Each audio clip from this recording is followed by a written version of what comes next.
Pai do Senhor, meus irmãos, tudo bem? Hoje a gente vai estar iniciando mais uma aula. A gente vai estar aí estudando o capítulo de número 6.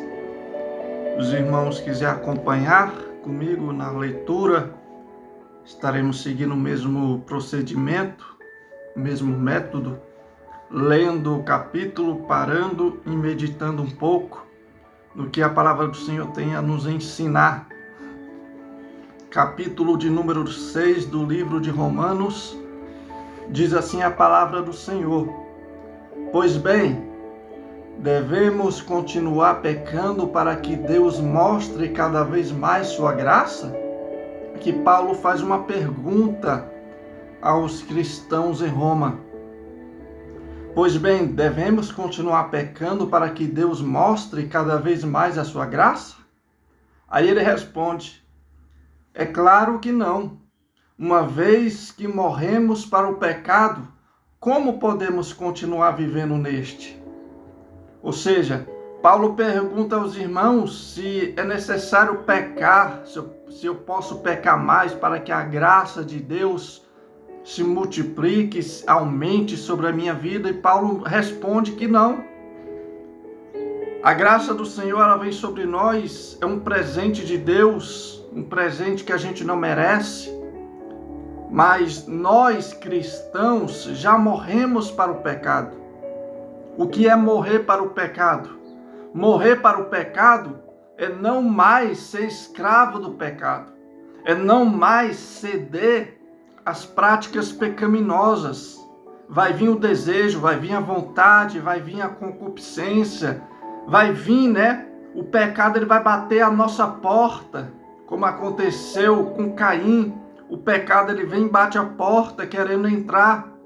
Mas como nós já morremos para o pecado, não somos mais escravos do pecado, não estamos mais escravizados pelo pecado, mas Jesus, ele conquistou a nossa liberdade. Hoje somos livres mediante o sacrifício de Cristo. Eu não vou pecar, porque tem pecado, irmão, que acontece como um acidente de percurso. Somos seres humanos, a gente peca, enquanto a gente viver nesse corpo, nesta terra, a gente vai pecar. Não tem ser humano que não peque, mas não podemos se acostumar com o pecado e achar que é normal. Tem pecado que a gente consegue resistir, tentações que a gente consegue resistir, a gente consegue evitar. Um pecado de acidente de percurso é um exemplo que eu gosto de dar muito. Você está andando, chutou o canto da mesa, da parede, o dedo mindinho chega, dobrou, veio aquela dor insuportável e naquele momento ali você acaba soltando um palavrão. Você pecou, mas não foi um pecado planejado, eu vou xingar. Aconteceu. Devido à nossa fragilidade, à nossa fraqueza humana, aconteceu. Agora o que Paulo está trazendo, que eu não posso me acostumar com o pecado. Eu não posso praticar as práticas que eu já vinha cometendo antes de eu me converter e continuar cometendo elas. Eu preciso vencer. Vai vir a vontade? Vai. Vai vir o desejo? Vai. Vai vir a tentação? Vai. Mas precisamos ser fortes, resistir. É isso que Paulo está trazendo. Não é necessário pecar para que a graça de Deus se multiplique e aumente sobre a nossa vida. Não podemos pecar porque já morremos para o pecado, hoje vivemos para Cristo. Então, quando morremos para o pecado, a gente já não faz o que vai satisfazer a nossa carne. E como a gente vive para Cristo, nós vamos fazer o que vai satisfazer, agradar a Jesus Cristo. Versículo 3. Ou acaso se esqueceram de que quando fomos unidos a Cristo Jesus no batismo, nos unimos a Ele em sua morte? Ou seja, quando a gente se batizou nas águas, aqui está falando do batismo nas águas, não o batismo com o Espírito Santo. Quando nós desceu as águas do batismo, a gente ali estava simbolizando a morte para o mundo, a morte para o pecado.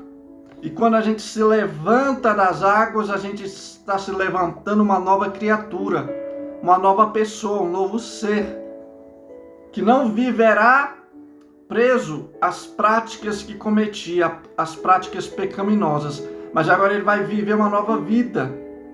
Aquilo que a palavra do Senhor ensina, aquilo que a palavra do Senhor orienta. Pois pelo batismo morremos e fomos sepultados com Cristo. E assim como ele foi ressuscitado dos mortos pelo poder do glorioso Pai, agora nós também podemos viver uma nova vida. Assim como Cristo ressuscitou após o terceiro dia, mediante o poder de Deus, nós também seremos vivificados. Nós também desfrutaremos de uma verdadeira vida se não pecarmos. E também, quando passarmos pela morte física, há esperança e a promessa de ressuscitarmos novamente e permanecermos vivos por toda a eternidade, uma vida gloriosa assim como a de Cristo. E teremos um corpo transformado assim como o de Cristo. É essa a promessa. Versículo 5. Uma vez que nossa união com Ele se assemelhou à sua morte, assim também nossa ressurreição será semelhante à dele. Sabemos que nossa velha natureza humana foi crucificada com Cristo, para que o pecado não tivesse mais poder sobre nossa vida e dele deixássemos de ser escravos. Paulo ele vem trazendo muito aqui o exemplo do escravo. Por quê? Porque o escravo ele não tem vontade própria. O escravo ele faz o que o seu senhor determina. Então Paulo vem trazendo quem é o seu senhor? É o pecado ou é Jesus Cristo? Porque se você faz o que o pecado quer, se você satisfaz os desejos pecaminosos da tua carne, você é escravo do pecado, ou seja, você não tem vontade própria, o pecado te domina. Mas se você faz a vontade de Deus, você é o que? Um escravo de Deus. Não que Deus te obriga, Deus não obriga a fazer nada. Paulo está trazendo um exemplo do escravo para mostrar quem é teu Senhor. Jesus é teu Senhor, você faz a vontade dele, ou o pecado é teu Senhor? É melhor ser servo do pecado ou ser servo de Cristo?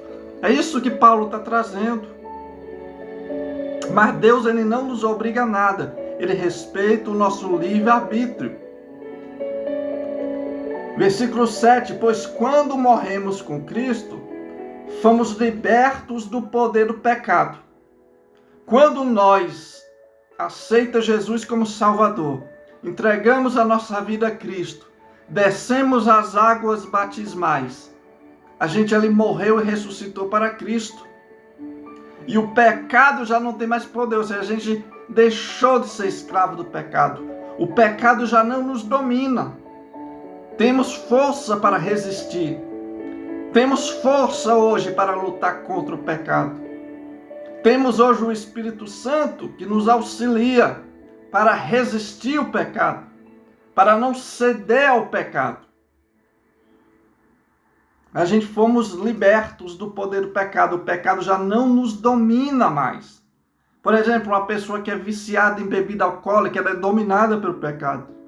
Uma pessoa que é viciada em pornografia, ela é dominada pelo pecado. Uma pessoa que é viciada no adultério, ela é dominada pelo pecado. E aqui Cristo está trazendo que Ele nos libertou desse domínio. Hoje somos livres. Pecamos se não vigiar. Pecamos se quiser pecar. Claro, a gente vai pecar. Somos humanos, da nossa natureza humana. Mas o que Paulo está trazendo é que a gente não vai viver em pecado. Como os ímpios vivem na prática pecaminosa como se fosse algo normal. É normal beber, é normal fumar, é normal cheirar um pó, é normal adulterar, é normal ver pornografia. Para eles é normal. Mas para nós não é. Por quê? Porque a gente foi liberto. Os nossos olhos foram abertos. As escamas que nos cegavam foram retiradas dos nossos olhos. Versículo 7. Pois quando morremos com Cristo, fomos libertos do poder do pecado. Versículo 8. Então, uma vez que morremos com Cristo, cremos que também com Ele viveremos. Temos certeza disso, pois Cristo foi ressuscitado dos mortos e não mais morrerá. A morte já não tem mais nenhum poder sobre ele. Ou seja, assim como Cristo, ele ressuscitou, a promessa de ressurreição também é para nós. Mesmo que o nosso corpo físico morra, um dia ressuscitará para toda a eternidade. Vamos desfrutar da vida eterna. Ou seja, a morte já não terá domínio sobre nós. Assim como a morte não tem domínio sobre Cristo, a morte não terá domínio sobre os seus seguidores.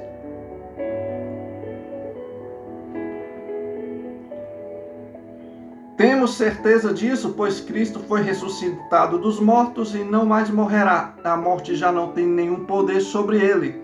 Quando ele morreu, foi de uma vez por todas para quebrar o poder do pecado. Mas agora que ele vive, é para a glória de Deus. Ou seja, Jesus ele morreu para quebrar o poder do pecado que predominava sobre a humanidade. A escravidão. Jesus ele veio para quê? Que ele falou, eu vim para trazer liberdade. Quem está em Cristo é livre. As pessoas deduzem que nós cristãos, vivemos escravos a regras. O pastor te proíbe beber, o pastor te proíbe a fumar, de ir para balada, para festa, Não, a gente não pratica, não é porque o pastor proíbe, é porque nós somos livres. Quem bebe, quem usa droga, quem se prostitui, quem assiste pornografia, é porque ele ainda está preso ao poder do pecado. Nós não bebemos, não fumamos, não é porque o pastor proíbe, é porque nós já fomos libertos. Quem foi liberto não pratica essas coisas. Agora quem volta a praticar está voltando a ser escravo. Versículo 11, da mesma forma com que ele vive é para a glória de Deus. Da mesma forma, considera-se mortos para o poder do pecado e vivos para Deus em Cristo Jesus. Versículo 12. Não deixe que o pecado reine sobre seu corpo, que está sujeito à morte, cedendo aos desejos pecaminosos. Ou seja, não deixe que o pecado reine sobre os seus corpos, que está sujeito à morte. Não permita que o pecado volte. Nós foi liberto, mas se nós não vigiar, o pecado volta e nos domina de novo. E quando o pecado volta e nos domina, irmão, é mais difícil voltar do que aquele que está no mundo, que nunca se converteu. O que Jesus ensinou? Que quando a gente expulsa o espírito imundo de uma pessoa, ele sai, rodeia procurando outra casa. Quando não encontra, volta para a casa de onde saiu. Achando brecha, ele entra e traz consigo mais 7. Ou seja, era 1, agora é 8. Ou seja, isso quer dizer o quê? Que o estado da pessoa que se desvia e volta ao pecado se torna pior do que o estado daquela que está no mundo, que nunca se converteu. Então é mais fácil uma que está no mundo, que nunca se converteu, vir para a presença, do que um desviado. Não deixe que o pecado reine sobre o seu corpo, que está sujeito à morte, cedendo aos desejos pecaminosos. Não deixe que nenhuma parte do seu corpo se torne instrumento do mal para servir ao pecado. Mas em vez disso, entregue-se inteiramente a Deus, pois vocês estavam mortos e agora têm nova vida. Portanto, ofereça seu corpo como instrumento para fazer o que é certo, para a glória de Deus. O nosso corpo físico pode ser um instrumento para o bem ou um instrumento para o mal. Pode ser um instrumento de bênção ou um instrumento de maldição. Somos nós que escolhemos se nós será bênção ou se nós será maldição. Somos nós que escolhemos quem será o Senhor da nossa vida, o pecado ou aquele que nos libertou do pecado, Jesus Cristo, nosso Senhor. Aqui Paulo está falando, vocês têm a liberdade de escolher quem será o seu Senhor, a quem vocês vão servir. Mas eu aconselho Não deixe que o pecado volte a reinar sobre vocês. Não deixe que vocês, os seus corpos físicos, venham a ser um instrumento para o mal, mas que venha a ser um instrumento para o bem. É vocês que escolhem. O pecado não é mais seu senhor, pois vocês já não vivem sobre a lei, mas sobre a graça de Deus. Essa lei não está falando da lei de Moisés, mas sim a lei do pecado, a lei da escravidão do pecado. Não vivemos mais sobre a lei da escravidão do pecado, mas sobre a graça de Deus. Hoje nós vivemos debaixo da graça de Deus. Versículo 15. Pois bem, uma vez que a graça nos libertou da lei, ou seja, a graça nos libertou da lei da escravidão do pecado, quer dizer que podemos continuar pecando? É uma pergunta, Paulo está perguntando. Pois bem, uma vez que a graça nos libertou da lei, quer dizer que podemos continuar pecando? Aí ele responde, claro que não. Vocês não sabem que se tornam escravos daquilo a que escolhem obedecer? Pode ser escravo do pecado que conduz à morte, ou pode escolher obedecer a Deus que conduz à vida de justiça. Vocês que escolhem, vocês querem ser escravo do pecado, ou vocês querem seguir a Cristo? Porque se voltar a pecar, a consequência é a morte. Mas se vocês escolherem a Cristo, o resultado é vida. Aí vocês escolhem, vocês preferem a morte ou vocês preferem a vida? É isso que Paulo está levando aos romanos, aos cristãos em Roma. Vocês preferem viver uma vida que no fim vai te conduzir à morte, à condenação eterna, um sofrimento que não terá fim? Ou vocês escolhem uma vida justa, reta, íntegra, que ao fim te dará a vida eterna, uma vida de gozo e de paz? É vocês que escolhem. Vocês são livres para escolher. Deus, ele respeita o seu livre-arbítrio. Ninguém serve a Deus obrigado. Mas vocês têm que escolher quem é o Senhor da sua vida. Somos nós que escolhemos quem nos domina, quem nos guia, quem nos direciona. Somos nós.